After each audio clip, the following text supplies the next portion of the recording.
अस्सलाम वालेकुम, आदाब नाजरीन। होम चैनल टोडा से मैं आपका मेज़बान इद्रीस फलाही। आप सब लोगों के पास जो रिपोर्ट एक आई थी, जो एक औरत इन पर इल्ज़ाम लगा रही थी, यही है वो शख्स जिनका नाम मसूद अहमद है और इनके साथ में रमज़ान साहब हैं।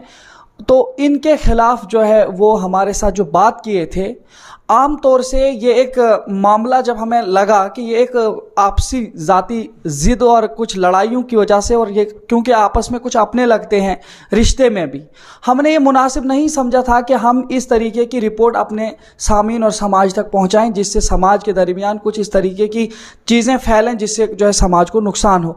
लेकिन बात यह है कि जब हमने वो वहाँ पे उस सिचुएशन को समझा, उसको जब हमने रिकॉर्ड किया था, उसके बाद हमें काफ़ी प्रेशर आने लगा कि इसको आप चढ़ाओ, और काफ़ी सारे इल्ज़ामात फिर हमारे ऊपर लगने लगे। तो इस बुनियाद पर जो है हमने ये मुनासिब समझा कि इसको लोगों के सामने लाया जाए। बाकी जो है लोग खुद उस पर डिसाइड करेंगे कि कौन सच्चा है और कौन झूठा, क्या ये सच्चे हैं या वो सच्चे हैं, वो फिलहाल लोग भी फैसला करेंगे। और बाकी जो है भरोसा है ऊपर वाले पे सबका, और वही इन तमाम चीज़ को देखे, क्योंकि एक मामला बड़ा संगीन है। एक पेशेंट के हवाले से बात की जाती है और उसके हवाले से जो उनकी बीवी हमारे साथ बयान देती है, वहाँ पे काफ़ी सारे कुछ उसके ख़ानदान के और भी लोग जो है इनके खिलाफ बोलते हैं। तो आज हमें ज़रूरत महसूस हुई कि इनका रिप्लाई भी लिया जाए, ताकि ऐसा ना हो कि हम वन साइडेड किसी इंसान पर इस तरीके की कोई कीचड़ उछालने की बात करें जिससे समाज में उनको काफ़ी नुकसान हो। तो ऐसी कोई भी बात नहीं थी, इसीलिए जो है हमने इनका पक्ष भी लेना मुनासिब समझा। तो आपका हम इस्तकबाल करते हैं। शुक्रिया इद्रीस साहब। आप मुझे ये बताइए मसूद जी, जिस तरह से आपके ऊपर ये इल्ज़ामात लगे हैं, तो क्या कहना चाहेंगे आप पूरी कहानी थोड़ा सा लोगों के सामने लाइए कि स्टार्टिंग से जब उनको वो बीमारी शुरू हो गई या वो आपके पास कैसे आए, क्या पूरा मामला क्या है, थोड़ा सा लोगों तक बताइए। बिस्मिल्लाहिर्रहमानिर्रहीम। कुल्लु नफ्सिन ज़ाइक़तुल मौत। मौत एक सच्ची हकीकत है। बहरहाल हम सब ने इस मौत को गले लगाना है। मौत एक ऐसी हकीकत है, इसको तो वक़्त के पैगम्बर मोहम्मद अरबी सल्लल्लाहु अलैहि वसल्लम जो शख्सियत थी उसको भी गले लगाना पड़ा।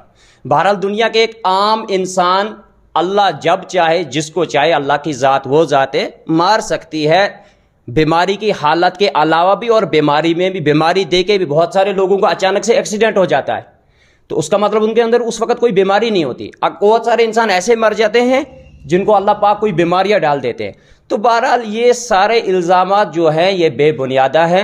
ये ऐसा कोई मसला नहीं है कि हमने उस इंसान को डॉक्टर के पास जाने से मना किया हुआ था।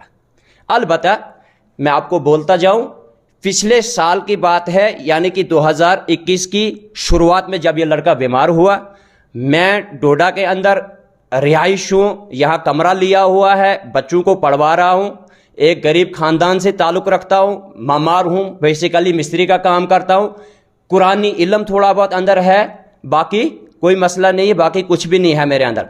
अलबत्ता ये जब पिछले साल बीमार हुआ, दिसंबर वगैरह में, पिछले साल की बात है, ये जब बीमार हुआ तो ये कहीं डोडा में हॉस्पिटल आया। हॉस्पिटल डॉक्टर के पास दवाई वगैरह लेके घर चला गया। जब इसको दर्द नहीं बैठी तो फिर दूसरे दिन और डॉक्टर, ये उनके अल्फाज मेरे साथ थे तब जब ये लोग मेरे पास पहुंचे, तो फिर इसको दवाई वगैरह से आराम नहीं हुआ। तो फिर ये और डॉक्टर के पास आने के बाद, यहाँ डॉक्टर को दिखाने के बाद मुझे ये कहता है, फ़ोन करता है कि आप कहाँ हो। मैंने इसको कहा मैं अपने बच्चों के पास डोडा रूम में बैठा। कहा मैं कुछ बीमार हूँ 2-4 दिन से, और 2-3 बार अभी तक डॉक्टर के पास आया तो मुझे आराम नहीं हो रहा, थोड़ा आप देखेंगे मुझे। मैं कहा कोई नहीं, रिश्तेदार थे, हमारा मामे का लड़का था, 2 रिश्ते थे इसके साथ, और ये जो इसकी बीवी है मेरी कज़िन है। तो मैंने इनको वेलकम किया, आ जाओ। तो वहाँ जब ये लोग आए तो मैंने सिंपल तरीके से कुछ पानी वगैरह पड़ के दिया। मैं कहा ये जाओ। ये लोग चले गए, लेकिन दर्द ख़त्म नहीं हुई, दर्द ख़त्म नहीं हुए। उसके बाद मैं ये 2-4 दिन के बाद फिर फ़ोन मुझे करते हैं, कहाँ हो। मैंने इनको कहा मैं डोडा में हूँ। अपना भाई भी साथ लाते हैं, अपने वालिद को भी साथ लाते हैं, और इनकी अहलिया भी फिर साथ आती है, और ये हमारे रूम पे 9-10 बजे के करीब दूध से आते हैं, न कि डॉक्टर के पास, सीधा मेरे पास। तो इसने कहा देखो जी, मैं डॉक्टर के पास 3-4 बार गया, मुझे दर्द ठीक नहीं हो रही है, मुझे लगता है ये बाहर का है, आप थोड़ा देखें। मैंने इनको बगैर किसी बात किए हुए सामने पानी रख के पानी पड़ा, और पानी पड़ने के बाद ये कह दिया कि ये जो मैं आपको पानी दे रहा हूं, अगर इससे आप ठीक हुए तो ठीक, नहीं हुए तो मेरे पास नहीं आना। मैंने जवाब कर दिया था उनको, स्टार्टिंग में जवाब कर दिया, मेरे पास नहीं आना। उसके बाद में ये लड़का पानी से ठीक हुआ या दवाइयों से ठीक हुआ, बेहतर अब अल्लाह जानता है। लेकिन ये ठीक होने के बाद दोबारा काम पे गया। दोबारा काम पे 14 दिन इसने अकरामाबाद में हमारे कजिन है उसके साथ लगाए, लेकिन ये फिर बीमार हुआ। अब ये बीमारी ये वाली नहीं थी, अब ये बीमारी पीलिया की थी। ये लड़का फिर मेरे पास आता है, ये मुझे फिर कहता अब मुझे पीलिया हो गया, पीलिया पड़े। मैंने इसको कहा पीलिया में पढ़ता हूं लेकिन इस पे डिपेंड नहीं, आप डॉक्टर के पास जाना। फिर से मना किया कि मेरे पास मत आओ। तो वो पीलिया वगैरह मैंने उसको पानी दिया पढ़ के, मैं कहा ये देख ले, अगर इससे आपको आराम होता है तो ठीक, आप डॉक्टर के पास जाओ। कुछ दिनों के बाद ये लोग डॉक्टर के पास चले जाते हैं। तो इत्तफाकन मेरी वालदा भी बीमार थी, हम जम्मू से उसके लिए दवाइयाँ लेके आते थे। तो मैं गाड़ी में बैठा हूँ अपनी वालदा के साथ, जम्मू जा रहा था और मैंने देखा कि ये दोनों, वालिद और इसका बच्चा जो बीमार था, ये भी जम्मू जा रहे हैं। हम एक ही गाड़ी में बैठे, जम्मू तक हम गाड़ी में गए। रिलेशन था, गाँव था। तो मैंने इनको जम्मू में पूछा, कहा आपको पता है कहीं किस डॉक्टर के पास जाना है? इन्होंने कहा हमें पता है। तो हम जम्मू में अलग-अलग हो गए। मैं अपनी वालदा के साथ डॉक्टर के पास गया, वहाँ से फारिग होके सुबह को मैंने फ़ोन किया मैं घर जा रहा हूँ। तो आपने क्या किया? कहा हमें नंबर नहीं मिला, आज नंबर मिलने वाला। उसके बाद मैं घर आता हूँ, ये जम्मू में डॉक्टर को दिखाने के बाद, डॉक्टर ने टेस्ट करवाने के बाद इसके वालिद को साफ कह दिया था कि इस बच्चे को जो है ना कैंसर है, तो आप चंडीगढ़ वगैरह जाओ। लेकिन उसने वहाँ से घर वगैरह अपने कजिनों को फ़ोन वगैरह करके ये कहा कि ऐसे ऐसे डॉक्टरों ने कहा है। तो इधर से जो नूर मोहम्मद खान साहब है, उसने कहा आप वहाँ से आओ, मैं यहाँ से आते हूँ, कश्मीर जाएंगे। लेकिन उन्होंने तो ये कहा कि जो कैंसर का मसला था उसकी बीवी को और उसको खुद मालूम नहीं था, वो बाकी सबको पता था और उसमें आपको भी था। उसमें आपको ये इल्ज़ाम है कि आपने उनको बोला कि मुझे रूहानी तौर पर पता चला है कि आपको जो है इस तरीके की बीमारी है और इसका इलाज मैं करूँगा, ये मेरी गारंटी है। नहीं, ये सारे बेबुनियाद इल्ज़ामात है। इसके लिए मैंने कुरान पे हाथ रख के सारी बातें कही। बहरहाल वो अल्लाह बेहतर जानता है वो कैसे लोग हैं, कुरान को मानते हैं या नहीं मानते हैं। तो ये सारे इल्ज़ामात जो बेबुनियाद हैं मुझ पे, मैंने इस मसले को, इन लोगों ने मस्जिद कमेटी दुदोत इमाम के पास दरख्वास्त दी और इमाम ने उस दरख्वास्त पे अमल करते हुए मुझे बुलाया और वहाँ 50-100 आदमियों के सामने इस मसले को हल हुआ। और उसके बाद मैं वहाँ से जो राजीनामा लिखा वो मैंने आपको दिखाया हुआ है, आप देख सकते हैं, वो अभी भी लिखा हुआ है। हमारे पंच जो गांव के उसकी सदारत में हुआ, हमारे सेक्रेटरी जो मसाजिद है उसकी सदारत में हुआ। वो जो आशिक की बीवी है उसका ये कहना है कि गांव के सारे लोग मस्जिद में गए, वहाँ पे इन्होंने क्या कुछ किया, और बाकी उसके देवर, बाकी भाई जो भी गए जिन्होंने उस पर दस्तखत किया है, वो कह रही है कि शौहर मेरा था, घर मेरा उजड़ा है, मेरे साथ कोई कंप्रोमाइज़ नहीं हुआ, उन लोगों के साथ उन्होंने कुछ भी किया, उससे मुझे क्या। देखिए, ये तो उन लोगों का मसला था, बच्ची उनकी थी। मैं ऐसी बच्ची को, मैं शरीयत के हिसाब से जिस औरत का शौहर फौत हो जाए तो हमारे हदीस और कुरान ने 4 महीने 10 दिन उसका सोग मनाने का हुक्म किया है। तो मैं इस बच्ची को ये कैसे बोलता कि उस बच्ची को भी मसाजिद में मेरे सामने लाओ? अगर इनको ज़रूरत थी या बच्ची को ज़रूरत थी, उसको खुद आना चाहिए था। ये मेरा काम नहीं था, या तो उनके लोगों का काम था जो उसके अपने हैं, उसके जो ये है क्या कहते हैं जी, वो जो आशिक साहब के भाई थे उन्होंने उसको लाना था, या आशिक साहब के वालिद थे उन्होंने लाना था। ये मैं नहीं ला सकता और मैं इस वक्त की डेट में भी उससे इस किस्म की कोई चीज़ उसके साथ शेयर नहीं करना चाहता। वो उसको एक बहुत बड़ा सदमा पहुंचा है, उस सदमे उससे कहीं ज़्यादा हमें पहुंचा है। हमारा रिलेशन आपस में था। तो बाकी ऐसा कोई मसला नहीं है, ये सारी बेबुनियाद चीज़ें हैं। आप मुझे ये बताओ, अगर आप ये कह रहे हैं कि आपको जब मालूम हुआ कि उनको जो है बीमारी कैंसर की लग चुकी है, उसके बाद भी फिर आप वो फूंक वूंक दम करने क्यों गए? क्या बात थी? नहीं, मेरी बात सुने आप। रिलेशन था, गांव था, हम वहाँ आते जाते थे, अपने थे, हम वहाँ आते जाते थे। कुरानी इल्म जिसके पास होता है उसको सीना भरा हुआ होता है। ये मैं नहीं हूँ, मैं तो एक अनपढ़ आदमी हूँ, या क्या है मेरे अंदर, कुरान पढ़ पढ़ के मैंने कितनी इस चीज़ को हासिल किया हुआ है, ये आम इंसान नहीं देख पाएगा, ये आम इंसान का काम नहीं है। बहरहाल उस सूरत में हम इसलिए वहाँ जाते थे कि कुरान पढ़ा मैंने वहाँ जाके, नवाफिल पढ़े जाके, तस्बीहात पढ़ी जाके, न कि उस डेट में हमने उस बच्चे को कोई फैसला लिख के दिया, कोई तावीज़ लिख के दिया, कोई पानी लिख के, सिर्फ और सिर्फ वहां जाके अल्लाह से ये मांग रहे थे कि पाक परवरदिगारा तू वो ज़ात है जो जिंदा करती है, तू वो ज़ात है जो मार सकती है, हमें इसकी ज़िंदगी बख्श। हम उसके लिए दुआएं करते थे। ये आप कह रहे हैं, लेकिन उनका मानना ये है कि आप वहां पे, आपको उन्होंने उसके बाद नहीं बुलाया उधर, आप वहां पे खुद गए और आपने उनसे ये कहा कि जो है इसको, हमें मालूम है कि इसको बीमारी क्या है, और आपने बताया कि इसको कैंसर है। उनकी जुबानी यही है बात है कि नहीं जी नहीं, इसको जो है हमें पता है इसको जो है कैंसर है और इसका इलाज आपको डॉक्टरों के पास जाने की कोई ज़रूरत नहीं है, इसको जादू हुआ है और उसका इलाज हमारे पास है। फिर उन्होंने कहा कि आपके ये शायद चाचा जी हैं रमज़ान साहब और एक नाजमा जी कोई हैं, अब पता नहीं वो या आपकी सिस्टर या इनकी बेटी, कुछ इस तरह से उन्होंने कहा ये तीन लोग हमारे पास इस तरीके से पैदर पे आते गए। तो आपने जो है उनको ये बोला कि जो इसको जो ये बीमारी है इसकी जिम्मेदारी हमारी है और हम इसको रूहानी तौर पर इलाज कराएंगे, और हमें कोई जो शाह फरीदुद्दीन बगदादी जी का नहीं, इनका शाह जो उधर जो किश्तवाड़ वाले शाह साहब हैं, तो उनका कुछ हमें जो है इस तरीके से हुक्म है, और मदीना से कुछ डॉक्टर्स लाए हमने, फिर ऑपरेशन पता नहीं क्या क्या किया। ये सारी चीज़ें क्या है? ये सारे बेबुनियाद इल्ज़ामात है। देखो ये एक चीज मसूद साहब, इस चीज को थोड़ा सा, अगर ठीक है वो बेबुनियाद इल्जाम लगाते हैं, लेकिन इस तरीके की भाषा आमतौर से ये जो पीर वगैरह होते हैं या दुर्वेश टाइप के, या जो ये चेले, जिस तरीके से ये चीजें, ये वो लोग ही ज्यादातर इस तरीके की जुबान को इस्तेमाल करते हैं। तो वो कैसे इस जुबान को बोलते कि मतलब खुद से तो ये बना नहीं पाते? हो सकता है आपने ये चीज बोली हो।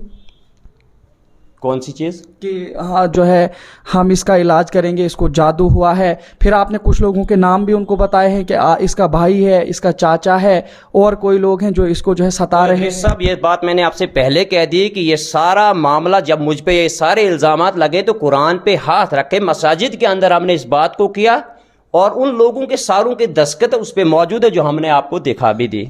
वहां पे उनके बहुत सारे गवाह निकल रहे हैं, जिसकी वजह से वो ये कह रहे हैं कि उसने जो कुरान का कसम वहां पे किया है वहां झूठ किया है। फिर क्या कहेंगे आप?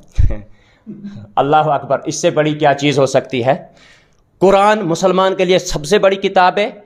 जिसने कुरान को माना उसे मुसलमान कहते हैं, और जिसने कुरान को ठुकरा दिया उसे काफिर कहते हैं। मैंने कुरान पे हाथ रख के जो भी मसले मसाइल, जो भी बातें थे, उनका जवाब दिया हुआ है।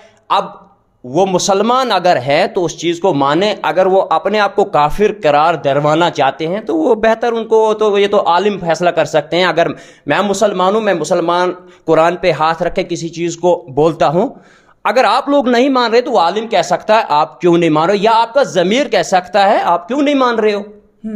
तो आप मुझे ये बताइए कि अगर ये तरीका है, बार बार मैं आपसे यही पूछना चाह रहा हूँ, क्योंकि ये जो वो मदीना से डॉक्टर आए उनको हुक्म है, फिर उन्होंने ये भी कहा कि जो कोई नाजमा जी है उन्होंने उनको कहा कि मुझे जो है यहाँ पे ड्यूटी लगाई गई है पेशेंट की वो खबरगिरी करने के लिए। बार बार नाजमा का जो मसला है, मैं आपको सुनाता हूँ।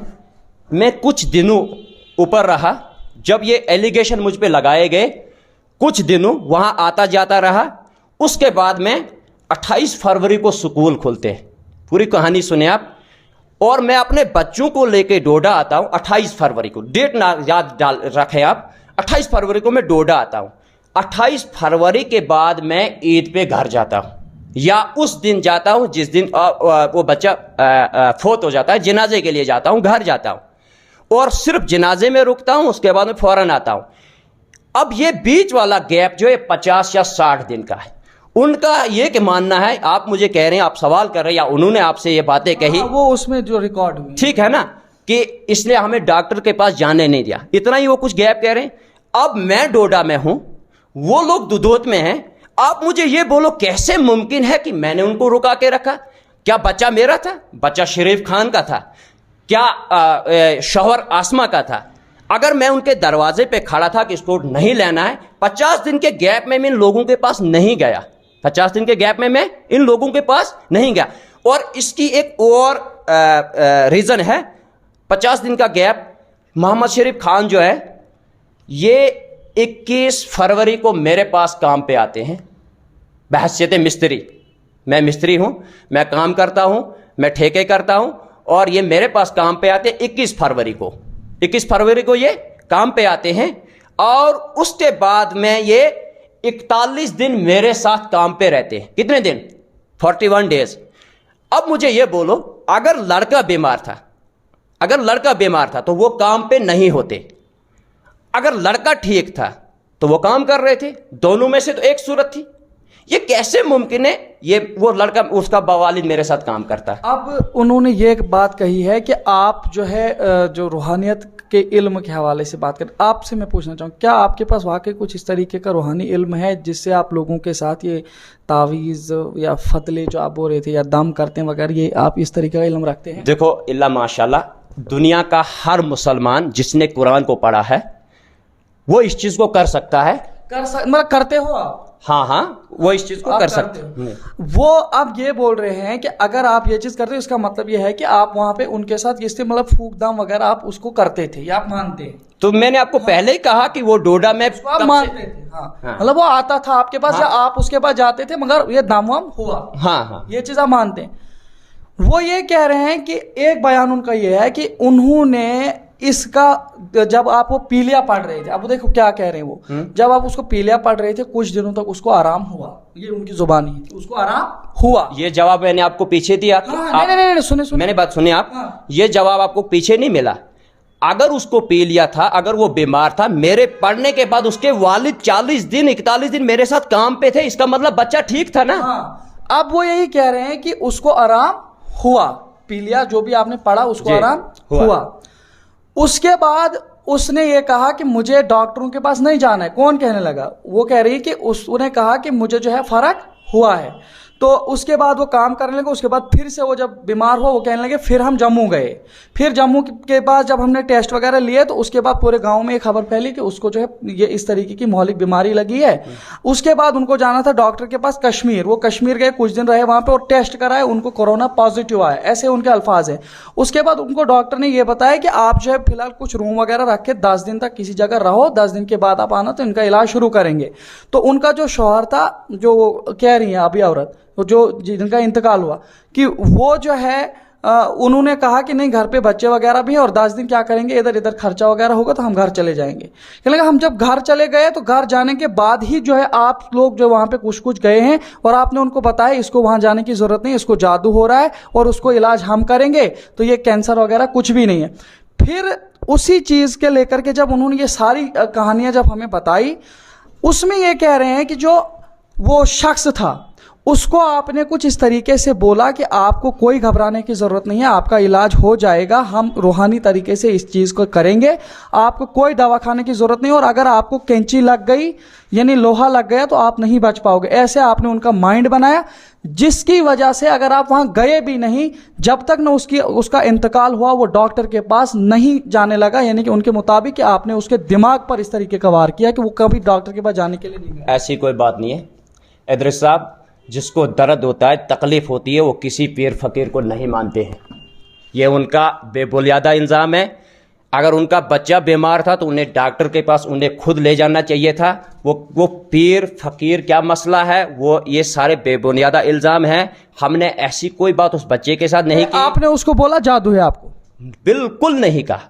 मैं तो कुरान पे हाथ रख के मैंने पहले बातें कुरान मस्जिद के अंदर कह दी थी। तो फिर किस चीज़ का आप पढ़ रहे थे उनको? मेरी बात सुने ना आप। मतलब ये है, पीलिया का कहा ना आपने, पीलिया का कहा। पीलिया के बाद जब कैंसर उसको पता चला आपको कि बंदे को, उसके बाद आप गए ना फिर? कोई बात उसके बाद आप उधर फिर गए ना उधर उसको? मैंने आपको कहा ना, रिश्तेदारी है, गांव है, हम आते जाते थे, लेकिन उसके बाद मैंने कोई इलाज उसका नहीं किया है। तो वो तो ये भी बोल रहे हैं, वो जो नाजमा जी हैं कोई, उन्होंने कहीं उसको जो है कुछ थापड़ वगैरह मारे हैं और फिर पेट में मारा है और फिर कहवा पिलाया है कुछ, पता नहीं, ये कहने लगी कि उसमें फिर थूके मिलाई। ये क्या है? मेरी बात सुने आप। नाजमा के साथ मेरा कोई ताल्लुक नहीं है। मुझे इस हिस्ट्री का कोई पता नहीं, वो कब आई, कौन थी, वो कैसे थी, उसने कहवे में कैसे थूक डाली। अगर थूक डाली तो लोगों के सामने, उस मालिक के सामने उन्होंने उसको जूते क्यों नहीं मारे? वहीं जूते मारने चाहिए थे ना, नाजमा को वहीं जूते मारने चाहिए। ये कौन सा इलाज है? तो अब आप क्या कह रहे हैं लास्ट पर इन तमाम चीज़ों के हवाले से? देखो, मैं आपको यही कहूँगा कि अल्हम्दुलिल्लाह हमने किसी इन लोगों के साथ या आज तक या आज के बाद मैं नमाजी हूँ, मैं हाजी हूँ, मैं वहाँ से वापस आया हूँ, न किसी किस्म की कोई तकलीफ़ किसी इंसान को पहुँचाई है और इंशाअल्लाह ना हम पहुँचाएंगे। ये सारे बेबुनियादा इल्ज़ाम जो हम पे लगे, इसका फ़ैसला अल्लाह ताला की ज़ात महशर के मैदान में करेगी। बस मेरे ये आखिरी बात ये है। बहुत शुक्रिया। तो हमारे साथ बात कर रहे थे मसूद अहमद जी, जिनके ऊपर ये इल्ज़ामात लगे थे। अब मैं आप सब लोगों की जानकारी के लिए बताना चाहूँगा कि हमारा मुआशरा किस ओर जा रहा है, हम किस समाज में इस वक्त जी रहे हैं।